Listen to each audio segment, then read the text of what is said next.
Hello everyone, welcome to the my YouTube channel made in minutes. और आज के हम यूट्यूब वीडियो में पढ़ेंगे about the embryology of thyroid gland. ठीक है, कि थायराइड ग्लैंड कैसे बनती है, कब बनती है और कहाँ से इसका ओरिजिन होता है। देखो, थायराइड ग्लैंड बनने से पहले या थायराइड ग्लैंड के बारे में पढ़ने से पहले हम थोड़ा बहुत पढ़ते हैं about the endocrine gland. Why endocrine gland? Because कि थायराइड ग्लैंड भी एक टाइप की कैसी ग्लैंड है, एंडोक्राइन।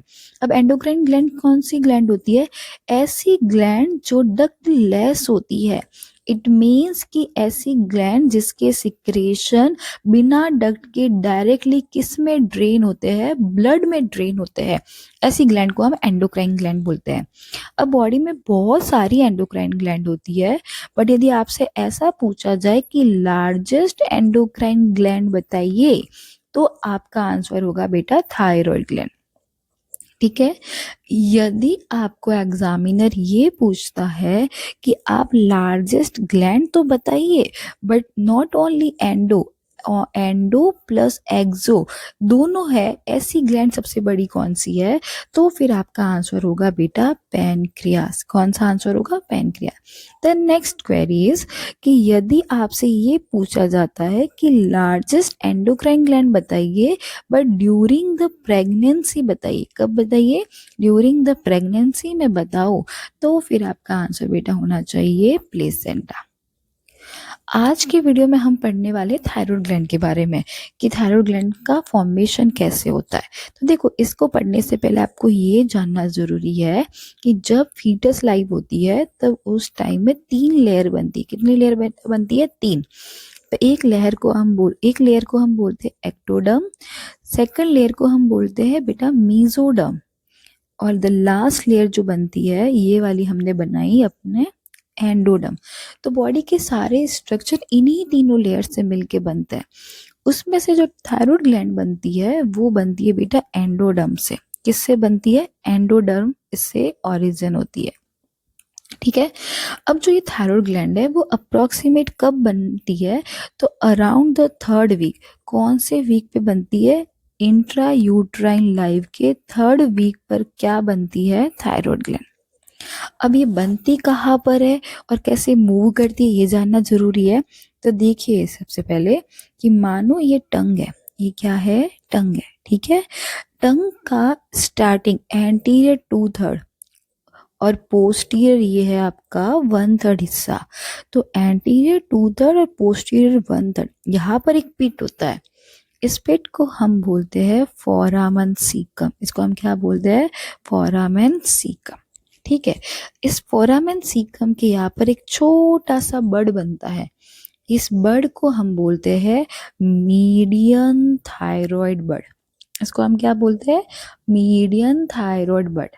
इसी का दूसरा नाम होता है थायराइड डाइवर्टिकुलम। इसी को हम क्या बोलते हैं? Thyroid diverticulum. ठीक है, अब ये जो मीडियन थायराइड बर्ड है ना, ये यहाँ से धीरे धीरे नीचे की तरफ मूव करता है। अब ये मूव कैसे करता है? तो देखो, इसको पढ़ने से पहले थोड़ी एक दो स्ट्रक्चर हम नेक की पढ़ते हैं। देखो, यहाँ ये अप्रोक्सीमेट ये नेक वाला एरिया, ये कौन सा वाला बेटा एरिया है? नेक वाला। ठीक है, सबसे ऊपर यहाँ पर एक बोन होती है हायोइड बोन। यहाँ पे कौन सी बोन है बेटा? Hyoid bone. ठीक है, इसके जस्ट नीचे, यहाँ पर आयोड बॉन्ड के नीचे यहाँ पर एक कार्टिलेज होती है। यहाँ पर क्या होती है? कार्टिलेज होती है। इस कार्टिलेज को हम बोलते हैं थायराइड कार्टिलेज। इसको हम क्या बोलते हैं बेटा? Thyroid cartilage. ठीक है, अब थायराइड कार्टिलेज के भी जस्ट नीचे की साइड में यहाँ पर होती है बेटा क्रिकॉइड कार्टिलेज। यहाँ पे कौन सी कार्टिलेज होती है? Cricoid cartilage. ओके, और क्रिकॉइड कार्टिलेज के भी नीचे की साइड में यहाँ पे आपका ये वाला हिस्सा, यहाँ पे आपकी बेटा होती है ट्रेकिया। क्या होती है? ट्रेकिया। ठीक है। तो अब देखो क्या पढ़ा, अभी तक हमने पढ़ा था बड पढ़ा था। ये बड बेटा धीरे धीरे नीचे की तरफ आता है इस तरीके से। कहाँ से होता हुआ आएगा, हाइयोइड बॉन के सामने से होता हुआ, थायराइड कार्टिलेज से होता हुआ, क्रिकॉइड कार्टिलेज से यहाँ पर आकर रुक जाएगा। अभी कहाँ पर आकर रुका, ट्रेकिया के एंटीरियर में आके क्या हो गया, रुक गया। अभी नीचे की तरफ जो आया है ना, ये अकेला नहीं आता, इसको किसी ना किसी की क्या चाहिए होती है, हेल्प चाहिए होती है।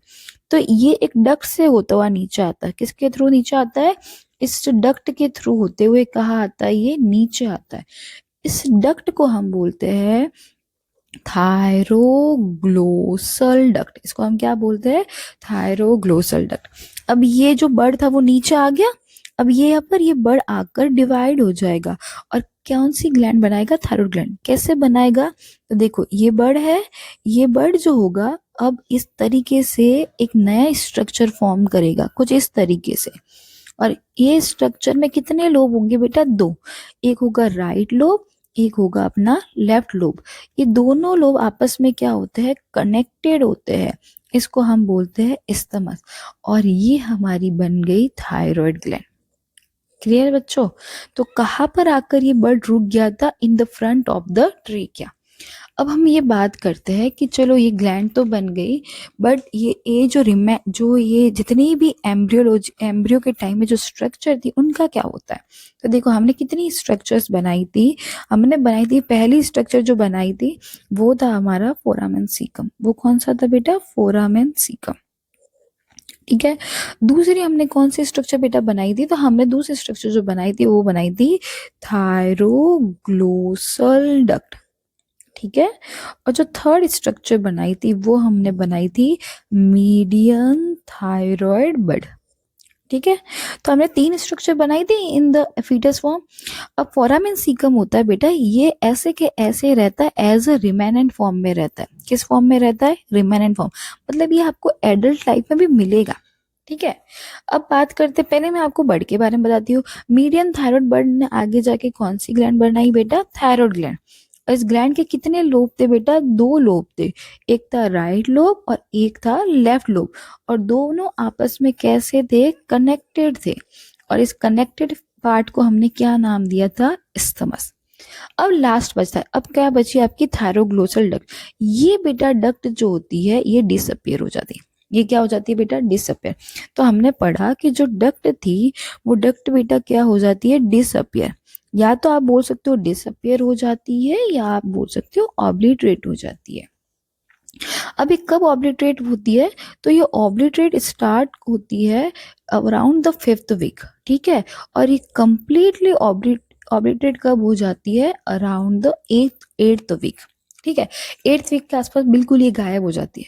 अब ये मानो कि इन केस ये ऑब्लिटरेट नहीं हो, ये क्या नहीं हो, ऑब्लिटरेट नहीं हो, तो फिर क्या होगा, ये अगेन सेम चीज, ये बॉडी में एज अ रिमेनेंट रहेगी, एडल्ट लाइफ में भी रहेगी। तो ये जो रिमेनेंट फॉर्म में रहती है, उस रिमेनेंट फॉर्म क्या बनाता है और उसको हम क्या कहते हैं, तो इसके रिमेनेंट फॉर्म को हम बोलते हैं, दो पार्ट में बन सकता है इसका रिमेनेंट। या तो ये थायरोग्लोसल जो डक्ट होगी, या तो ये रिमेनेंट फॉर्म में पिरामिडल लोब बनाएगी। क्या बनाएगी, पिरामिडल लोब। या फिर ये जो होती है ये एक टाइप का सिस्ट बनाती है, और इस सिस्ट को हम बोलते हैं थायरोग्लोसल सिस्ट। ठीक है। अब पिरामिडल लोब क्या होता है, पहले ये जानते हैं। देखो ये हमने अभी तक थायराइड ग्लैंड के बारे में पढ़ा था। तो हमने पढ़ा कि थायराइड ग्लैंड के कितने कितने लोब होते हैं, दो। एक होता है राइट और एक था हमने लेफ्ट। ठीक है। बट अराउंड कुछ एक पॉपुलेशन हमने देखा गया है कि इन दोनों के बीच में भी एक एक्स्ट्रा लोब होता है, सब में नहीं होता, किसी किसी में प्रेजेंट होता है। इसी लोब को हमने नाम दिया पिरामिडल लोब। और ये लोब कुछ भी नहीं है, ये एक्चुअल में रिमेनेंट फॉर्म है किसकी, थायरोग्लोसल डक्ट की। ठीक है। दूसरी चीज और क्या बना सकता है इसका रिमेनेंट फॉर्म, तो सिस्ट बना सकता है। इस सिस्ट को हमने क्या बोला, थायरोग्लोसल सिस्ट। ये मिड लाइन में नेक में बनने वाला सबसे ज्यादा मोस्ट कॉमन सिस्ट है। अब ये सिस्ट कहाँ पर बन रहा है, तो देखो सिंपल सी बात है। हमने एक्चुअल में ये डक्ट जो स्टार्ट हुई थी वो स्टार्ट कहाँ से हुई थी, टंग के पीछे से, और कहाँ तक जाती है, ट्रेकिया के आगे जाकर क्या हो जाती है, रुक जाती है। और वहां पर इसने कौन सी ग्लैंड बनाई थी, थायराइड ग्लैंड। सो हम ये कह सकते हैं ना कि ये जो एक्चुअल में जो डक्ट है, ये डक्ट किसको कनेक्ट कर रही है? ये डक्ट कर रही है कनेक्ट थायराइड ग्लैंड को। किससे कनेक्ट करती है? टंग से कनेक्ट करती है। किससे कनेक्ट करती है? टंग से। अब इस ग्लैंड में यहाँ पर क्या बन जाए, यदि ये डक्ट है, ये जनरली क्या हो जाती है? ऑब्लिट, गायब हो जाती है। बट ये डक्ट गायब ना हो और ये रह जाए तो आगे जाके यहाँ पर क्या बना सकती है? सिस्ट। अब ये जो सिस्ट बनेगा, इस सिस्ट की खासियत ये होती है कि जब जब पेशेंट को आप ये बोलेंगे कि आपको अपनी टंग क्या करनी है? बाहर निकालनी है। आपको अपनी टंग क्या करनी है? बाहर निकालनी है, प्रोट्रूड करनी है। उस टाइम पर ये जो सिस्ट होगा, ये कहाँ मूव करेगा? ऊपर की तरफ। क्यों मूव ऊपर की तरफ करेगा? क्योंकि कुछ सिंपल सी बात है, यदि आप टंग को बाहर निकालेंगे तो ये डक्ट भी ऊपर की तरफ जाएगी। ये डक्ट ऊपर की तरफ जाएगी तो सिस्ट भी कहाँ जाएगा बेटा? ऊपर की तरफ। इसका मोस्ट कॉमन साइन है कि यदि आप टंग को बाहर निकालने का बोलेंगे पेशेंट को तो ये सिस्ट होगा, वो भी कहाँ जाएगा? ऊपर की तरफ। ये हो गया अबाउट द थायरोग्लोसल सिस्ट। वैसे हम थायरोग्लोसल सिस्ट के बारे में डिटेल में हम किसी और वीडियो में पढ़ेंगे, बट फिलहाल के लिए आपको इतना जानना जरूरी है कि ये मिड लाइन में बनने वाला सबसे मोस्ट कॉमन सिस्ट है। और ये सिस्ट जो होता है, यदि पेशेंट को आप टंग प्रोट्रूड करने के लिए बोलेंगे तो ये सिस्ट होगा, वो ऊपर की तरफ मूव करेगा। ठीक है, this is all about the embryology of the thyroid gland. Thank you so much guys.